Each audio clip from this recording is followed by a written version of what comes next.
ہر آدمی کو جو اپنا مفاد نکالنا چاہتا ہے شریعت کو بہانہ بنا کے وہ تو پہلے اپنا فائدہ دیکھتا ہے، میرے کو کہاں سے مل رہا. جیسا کہ بہنوں نے جائیداد رکھ لی ماں باپ کی تو بھائی برابر جا کے لڑتا، شریعت میں ہے کہ بھائیوں کا حصہ ہے. لیکن جب بھائی کھا کے بیٹھتا تو نہ پبلک بولتی نہ وہ خود بولتا، نہیں میاں بہت کھلایا تمہاری شادیاں کی، ہم نے چل نکلو یہاں سے.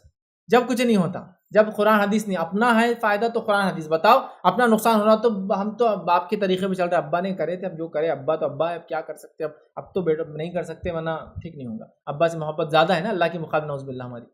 ابا نے بول دی یہ بیٹوں کا ہے صرف بیٹیوں کو نہیں دینا تو نہیں دیں گے ہم، ختم. ابا نے بول دی کیا ہے شریعت، اللہ کیا بول رہا بھائی. شادی میں خرچ کرو بھی تو وراثت دینا ہی چاہیے اس کو، وراثت ایک الگ ہی چیز ہے. کیوں بیٹے پہ خرچ نہیں کرتا باپ پوری زندگی تو یہی بولتا اب تم وراثت میں نہیں رہیں گے، میں مسجد کو ڈونیٹ کر کے چل جاؤں گا پورا، یہ نہیں برابر دیتا ہے اس کو. تو بیٹیوں پہ کیوں تم پہ شادی میں خرچ کیا تو نہیں دوں گا، یہ کوئی طریقہ ہی نہیں ہوا، یہ تو کوئی طریقہ ہی نہیں ہوا. مطلب غلط کام کرو، شادی پہ خرچ کرنا کوئی شرعی ضرورت نہیں اور اس میں وہ کرو. اب میں ایک مثال دے رہا ہوں صرف بات سمجھنے کے لیے.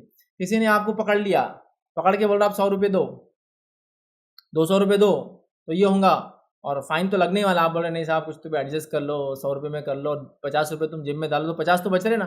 تو کیا آپ ایسا بولتے ہو 100 کی ریسیپٹ میں 50 کٹ کر لو جو 50 دیا، وہ الگ جاتے 50 غلط چیز کے لیے گئے، یہ 100 الگ جاتے پورے. تو آپ شادی میں آپ خرچ کر رہے، آپ نے بنائی رسومات، شریعت نے تو نہیں کی. تو آپ اس سے وراثت میں کیسے کمی لا سکتے ہیں کسی کے؟